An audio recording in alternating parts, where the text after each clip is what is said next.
Bonjour à tous et bienvenue. Bon, ça fait un moment qu'on ne s'est pas vu, mais les problèmes de santé de ma femme m'ont tenu un petit peu éloigné des écrans. Alors on va démarrer aujourd'hui sur une note de couleur. J'ai trouvé des petits puzzles comme ça qui sont faits par une société. Ce sont des puzzles de 100 à 150 pièces suivant les modèles. Ils sont faits en contreplaqué, très certainement sublimés auparavant. Et je voulais voir avec quel type de machine on pouvait faire ça. Ça a été fait au laser, on voit sur certaines pièces des traces de brûlure qui ont été un petit peu poncées. Donc c'est quelque chose que je vais développer dans une prochaine vidéo pour vous permettre de faire des puzzles à l'identique. Je voulais voir quel type de machine pouvait faire ce genre de choses, des découpes fines comme ça entre les pièces, et pour ça on va tester un petit peu les lasers qu'on a en notre possession. Alors, principalement avec la Xtool S1, la F1 Ultra et la Monport Onyx.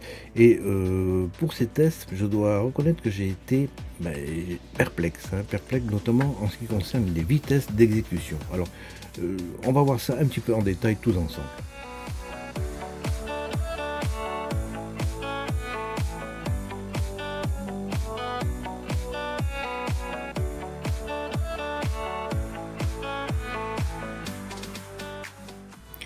Le fichier de test que j'ai utilisé permet de faire des gravures et également des découpes très précises, que ce soit en gravure ou en découpe. Vous trouverez ce fichier en description de la vidéo pour le faire chez vous.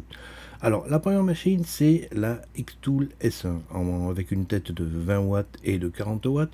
La découpe est franche sur cette machine grâce à l'air assist qui est nécessaire pour la découpe et qui est entièrement automatique. Ensuite, la Xtool F1 Ultra, qui est une laser fibre, mais là, il n'y a pas d'air assist, uniquement une ventilation puissante à l'arrière. Sur les Xtool, l'air purifié a été utilisé qui garantit une évacuation complète des fumées et des poussières. Ensuite, la Monport Onyx, c'est un laser CO2. La ventilation d'origine a été remplacée par le ventilateur Xtool que je trouve plus pratique et plus petit à mettre en place et il est d'une efficacité redoutable. Par contre, l'air acide sur cette machine me paraît un petit peu faible et pour la découpe, ça va certainement s'en ressentir. Lorsqu'on découpe un matériau, il est impératif de faire des petites planches de test en fonction du matériau que vous utilisez. Là, ici, c'est du contreplaqué de bouleau de 3 mm et il faut faire une planche de test pour chaque machine de manière à s'assurer que la découpe soit franche et surtout de bonne qualité. On va y revenir un petit peu par la suite. Alors, comment fait-on ces planches de test? Alors, si vous avez une Xtool, dans le Xtool Creative Space, c'est très simple. On commence par dessiner un rectangle. Alors le rectangle, c'est pas la peine de le faire très grand. On va faire un petit carré, même de 5 par 5. Vous indiquez ensuite au système que vous voulez faire un test de découpe en cliquant sur couper et on va choisir le matériau. Le matériau ici, donc, ça va être du contreplaqué de 3 mm de bouleau. Ensuite, sur la gauche, vous allez dans la barre de menu et vous choisissez cette icône pour les applications et vous choisissez matrice d'essai du matériau. Alors là, c'est très simple, vous choisissez la vitesse maximum, bon, on va laisser, enfin la puissance maximum, on va laisser à 100, la puissance minimum, bon, on va démarrer à 30 avec un laser diode, et ensuite vous mettez le nombre de colonnes et de rangées souhaitées, de manière à ce que ensuite le test soit lisible. On va augmenter un petit peu les colonnes, de manière à avoir une puissance qui varie de 10 en 10, voilà. En mettant 8 espaces, on obtient ceci. Et ensuite, pour la vitesse, bon, la vitesse, c'est pas la peine d'aller à 300 mm par seconde. Pour la découpe, on va faire beaucoup plus humblement 10. Et ensuite, on va commencer avec une vitesse minimum qui va être bon, de 3. De 3, ça va être bon. Bon, ensuite, même chose, vous augmentez le nombre de rangées de manière à avoir quelque chose de lisible. C'est pas la peine de mettre un espace dingue entre les cellules que vous aurez découpées, de manière à avoir une petite planche qui ne prenne pas trop de place et que vous pourrez ensuite mettre de côté. Vous faites fait et voilà, c'est terminé. Donc très simple de faire ça avec Xtool. Si vous avez Lightburn, bon, pour Lightburn, vous avez un menu dans les outils laser qui vous permet de faire la même chose. Vous pouvez sauvegarder les planches que vous avez définies auparavant. Vous choisissez, comme on a vu précédemment, les vitesses et les puissances. Vous avez un aperçu. Et si l'aperçu vous satisfait, vous faites une sauvegarde et il ne vous reste plus qu'ensuite qu'à appuyer sur le bouton démarrer pour que votre grille soit faite automatiquement. On va commencer avec la Xtool S1 avec la tête de 20 watts et sur la grille on se rend compte qu'en gardant une marge de sécurité 80% 7 mm par seconde, ben, c'est ok. Alors faites attention, si votre bois est humide, cette valeur peut varier. On choisit ensuite le type de bois comme on l'a fait précédemment, donc ça va être du contreplaqué 3 mm de bouleau. Vous faites la mise au point du focus qui est automatique sur cette machine en cliquant sur ce bouton. La tête fait la mise au point et ensuite vient se repositionner à sa place de départ. Ensuite, on va importer une image. Alors, je vous laisse l'image également en description de la vidéo pour que vous puissiez tester chez vous. Voilà, ça donne ça. Et sur la droite, vous allez avoir les traitements. Alors, vous avez le traitement de gravure. En fait, c'est pas une gravure que je veux là sur la partie noire, c'est uniquement graver les contours. Alors, vous cliquez graver contour. On va accepter les valeurs par défaut qui sont 70% de puissance et une vitesse de 150 mm par seconde. Vous avez les tracés noirs et rouges qui sont imbriqués, donc on choisit ensuite le tracé rouge et vous dites que là vous voulez couper tout ce qui apparaît en rouge sur l'image. Et par défaut il vous propose 85, c'est la plus petite, mais on a vu en faisant notre petite plaquette qu'on pouvait aller jusqu'à 7, donc on va aller à 7. Alors cette valeur, je vous rappelle, si votre bois est humide, ça marchera peut-être un jour et pas le lendemain. On accède au processus et le système va vous donner une idée de la durée que va prendre tout le processus, et cette durée est assez fiable. Je trouve que c'est quand même assez proche des valeurs réelles. Pour avoir plus de détails sur ces valeurs, on va supprimer la partie découpe et demander au système d'accéder encore une fois au processus. On aura ainsi le temps uniquement utilisé pour la gravure de 13 minutes et donc 6 minutes de plus pour faire la découpe. Donc il faut un total de 19 minutes pour réaliser cette boîte qui fait 10-15 cm de haut. Alors je voulais voir si sous Lightburn, puisque la Xtool S1 peut également fonctionner sous Lightburn, mais on avait des temps identiques. Alors même chose, on va importer le tracé, je vais zoomer un peu. Sur la droite, vous avez deux lignes, une ligne de découpe et une ligne de gravure. On va demander au système de faire la découpe après la gravure. Alors on va déplacer les lignes. On va garder les mêmes valeurs pour la gravure et la découpe, 150 mm par seconde et 7 mm par seconde pour la découpe. Même valeur donc utilisée avec le logiciel de Xtool. Vous avez cette icône ici qui vous permet d'avoir une simulation de ce qui va être réalisé et du temps que ça va donner. Et là on tombe à 8 minutes 21. Ah, ça fait quand même la moitié de ce que donne le logiciel de Xtool. Bon, on fait un test. Hein. Donc là, la machine est sur Lightburn. On regarde si la zone de travail correspond à la planche qu'on a utilisée. Là, c'est OK. Et on va lancer le processus. Alors pour ce processus, bien sûr, je vais démarrer le chronomètre sur mon téléphone. Voilà, là, c'est démarré. Ça fait 1 minute pratiquement que le système travaille. Et voilà visuellement ce que donne à peu près 150 mm par seconde sur la S1. Alors, ces problèmes de vitesse, vous allez voir, on va en discuter. Bon, vous voyez un petit peu à quelle vitesse ça se fait. Bon, on est à 11 minutes 21 et vous voyez qu'on a dépassé le temps qui était imparti par Lightburn. On commence juste la découpe, donc un peu plus de 10 minutes pour faire la gravure et ensuite le programme commence la découpe. Mais on est loin des 8 minutes totales que proposait Lightburn. Là, ici, on arrive à la fin de la découpe. Et voyons le temps qu'a mis le système. Le système a mis environ 17 minutes. Donc les prévisions de Lightburn ne sont pas très fiables. Bon, même machine, mais avec une tête de 40 watts. Et là maintenant on voit qu'on peut découper avec 80% de puissance et 10 mm par seconde. Ça devrait être OK. Alors, la même chose, on va redéfinir les paramètres qui seront un petit peu différents. Pour la gravure, on est à la même vitesse, mais la puissance est un petit peu plus faible, et on demande le temps que ça va prendre. Et ici, 17 minutes 28. C'est un petit peu plus court parce que bon, la découpe se fait plus rapidement avec la tête de 40 watts. Alors, encore une fois, à la vitesse de 150 mm par seconde, voilà visuellement ce que ça donne. Alors ça donne des gravures quand même très précises là. Il y a l'air assist qui est automatique, il est à peine mis en marche lors des séances de gravure. Par contre, il marche plein pot lors de la découpe, de manière à avoir une planche qui n'est pas brûlée et surtout qui est coupée sur toute sa hauteur. Vous voyez d'ailleurs l'enfoncement des pièces une fois que la découpe est faite. Là, on est à vitesse de 10 mm par seconde et il a fallu 17 minutes, effectivement, donc le temps que disait le logiciel de Xtool, qui est bien respecté, pour découper complètement la planche. Alors les pièces ne sortent pas très facilement parce que ce sont des petites encoches, et donc ça accroche. Mais vous voyez que la découpe, globalement, s'est faite sans difficulté. La gravure est très très propre. Alors c'est des gravures assez compliquées, le bord du bois n'est pas brûlé. Pour moi, c'est une gravure, une découpe que je qualifie de parfait. Alors, l'imbrication des pièces est quand même précise parce qu'il faut qu'ensuite la boîte soit constituée et il y a également une charnière. Donc, il faut que la machine grave bien, mais qu'elle découpe très précisément également. C'est pour ça que j'ai choisi ce fichier comme fichier de test. On passe maintenant à la Montport Onyx, qui est un laser CO2.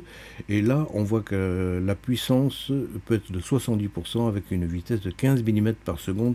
C'est un petit peu plus rapide, avec une CO2 par rapport à la diode. Là, on va également importer le graphisme et on va régler donc les vitesses. Alors, je garde toujours 150 mm par seconde pour la gravure, c'est pour faire une comparaison entre les machines. Et là, ici, on va pouvoir passer à 15 mm par seconde pour la découpe. Donc, c'est la machine qui est la plus rapide actuellement de celle testée. Et 5 mm de plus, si vous faites 20 boîtes, ça fait quand même une différence. Vous avez la possibilité de sauvegarder bien sûr vos réglages et de les appliquer, vous les vérifiez et vous pouvez les appliquer ensuite à chaque couche de manière à avoir des effets reproductibles. Voilà, tout a été fait. Le positionnement ici sur cette machine se fait à la caméra. On va dézoomer un peu, on sélectionne tout, un petit mouvement de rotation et on va le positionner sur la tablette. Le positionnement est différent sur cette machine par rapport à la S1. Mais on arrive sur les deux machines à positionner parfaitement les pièces que l'on veut traiter. Alors, on va demander combien de temps ça va prendre. Et Lightburn nous dit 6 minutes. Dingue. Bon, on va voir, puisqu'on a déjà vu que c'était un petit peu optimiste. On commence donc à chronométrer le travail total. Je vais laisser la machine faire. Alors voilà la vitesse de 150 mm par seconde, ce que ça donne. Et bon, c'est une impression, mais il me semble que c'est quand même plus rapide. Alors que les vitesses sont les mêmes, on est à 150 mm par seconde sur les deux machines, mais je trouve que c'est globalement plus rapide. Voici un comparatif des vitesses de réalisation sur les deux machines. Je trouve que sur la CO2, ouais, elle est plus rapide alors que c'est la même vitesse. Bon, la gravure est réalisée. Bon, le temps que ça a mis un peu plus de 6 minutes pour faire toute la gravure, alors que Lightburn nous a dit que le traitement total durerait 6 minutes. Là, c'est uniquement 6 minutes pour la gravure. Vous voyez la vitesse de 15 mm par seconde, ce que ça donne. Et là, on arrive à la fin. On découpe la dernière pièce et on va arrêter le chronomètre. 8 minutes 54. Ça fait quand même une grosse différence par rapport à un laser diode. Mon travail vite réalisé, mais vous voyez qu'il y a quand même quelques petites traces de marron sur les gravures, qui est très nette par ailleurs. Le côté n'est pas brûlé, le dos est parfait, mais décidément cet terraciste là, il va falloir que je trouve le moyen de le remplacer sur cette machine. Maintenant la Xtool F1 Ultra. Alors pour la gravure, les propositions faites par le système sont une vitesse de 70 mm par seconde. Je vais mettre peut-être une gravure un petit peu plus puissante, mais 70 mm par seconde, c'est-à-dire 2 fois moins que ce qu'on a fait jusqu'à présent avec les autres machines. Bon, la découpe, là, ce qui est proposé, c'est une découpe à 10 mm par seconde, mais par contre, c'est en 4 passes. Cette machine n'est pas faite pour découper. Alors, on lance la vitesse, alors 70 mm par seconde, alors je ne comprends plus rien. Vous avez vu ce que donnait 150, mais là, 70 mm par seconde, alors le système n'est pas le même, d'accord, mais regardez-moi ça, à quelle vitesse ça a été effectué. On a pratiquement fini la gravure, et ça a pris 2 minutes. 2 minutes, il reste 17 minutes pour découper le tout. C'est fou quoi. Alors, je suis sidéré par la rapidité d'exécution de la gravure de cette machine. C'est sidérant. Bon, on passe maintenant à la découpe, alors à vitesse de 10 mm par seconde, mais en 4 passes, je vous le rappelle. Et par moment, on a même des petits départs de flammes. Alors, cette machine est faite pour graver, mais pour la découpe, hein, à part le métal, mais la découpe sur bois, regardez même là, là c'est vraiment pas propre du tout. Le 4e passage a brûlé complètement le bois. Et alors, je voulais vous montrer un truc. Le rayon, en fait, il est un petit peu oblique. Je fais un arrêt sur image, vous voyez que c'est pas une découpe droite. En effet, le faisceau vient de très haut au-dessus de la machine, donc on n'a pas une découpe strictement perpendiculaire. Voilà, le système a réalisé tout, et là on a mis 19 minutes, alors qu'on a mis 2 minutes pour la gravure. Vous vous rendez compte, la découpe, le temps que ça a pris, et pour une découpe que je qualifierais de pourrave, hein. Alors les pièces restent sur la plaque, mais bon, certaines sont encore un petit peu accrochées. Non, décidément, cette machine n'est pas faite pour découper le bois, proprement, j'entends, hein, par rapport à une graveuse diode, ou même CO2. Non, par contre, c'est une super graveuse. Là, la vitesse d'exécution est incroyable. Alors, cette petite boîte demande des gravures très précises, assez complexes, et également des découpes qui soient fiables, de manière à ce que la charnière fonctionne. Bon, la Xtool S1, avec la tête de 20 et de 40 watts. Alors, voilà la boîte qui a été obtenue. Alors, c'est celle-ci, avec la tête de 20 watts. Alors, ce que j'en pense, d'abord, c'est une boîte qui est assez propre. Là, il n'y a pas photo, la gravure est très nette. La découpe est très propre, hein. Il y a le respect des dimensions puisqu'on a pu l'assembler facilement, la vitesse est correcte. C'est une machine qui est parfaite pour le bricolage et pour monter un petit commerce si vous ne voulez pas faire trop d'objets. Enfin, on sera limité un petit peu par la vitesse de découpe. La tête de 40 watts maintenant.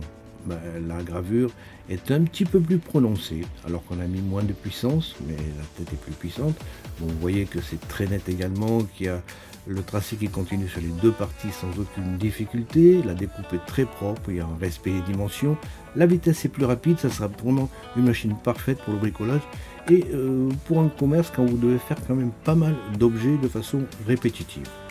Vraiment, rien à dire, il n'y a aucune reprise à faire sur les objets traités. L'avant-port Onyx, là c'est laser CO2. Voilà, alors là on voit que la gravure, la gravure il n'y a rien à dire non plus, c'est net, mais les bords, vous voyez, c'est un petit peu nuageux, c'est un petit peu brûlé, hein, c'est dommage, hein. Il y a le respect des dimensions, la vitesse est très rapide, ça sera parfait pour le bricolage et le commerce, mais il faudra faire un petit ponçage des pièces que vous aurez faites. L'air assist installé sur cette machine me paraît un petit peu faible, et il va falloir vraiment remplacer l'air assist. Bon, maintenant avec la Xtool F1 Ultra, alors autant on a vu cette machine était efficace pour les gravures, elle est même remarquable, mais pour la découpe du bois, c'est pas top. C'est pas top, on a quand même une découpe qui se fait, mais qui n'est pas propre, c'est brûlé. Je pense qu'il y aura beaucoup de problèmes pour découper le bois. Les dimensions sont respectées, la vitesse de gravure est impressionnante, alors c'est parfait pour faire des gravures multiples dans un commerce par exemple. C'est une machine qui est surtout destinée à graver des objets. Alors autre chose également, vous avez vu la tête, sur cette machine, la tête laser est très haute, et ce qui fait que les découpes sont un petit peu obliques. Vous voyez, on n'a pas un trait perpendiculaire. Si on positionne la plaque bien à plat, vous voyez que y a une obliquité qui se retrouve sur les pièces. Cela est dû à la façon dont est conçue la machine, avec une tête très haute. Alors c'est pas spécifique à celle-là, hein. C'est toutes les machines laser fibre qui sont comme ça. Par contre, pour reproduire rapidement des gravures sur des cartes ou sur des objets, voilà, elle est top. Et alors cette machine travaille surtout le métal, elle peut le creuser et vous arrivez à faire des pièces d'une qualité impressionnante. Alors j'ai également peaufiné la technique pour rendre ces pièces un petit peu anciennes, c'est ce qu'on verra dans une prochaine vidéo. En attendant, je vous dis à la prochaine, et pour un sujet qui va un petit peu vous étonner par rapport à ce qu'on fait d'habitude. Allez, à la prochaine.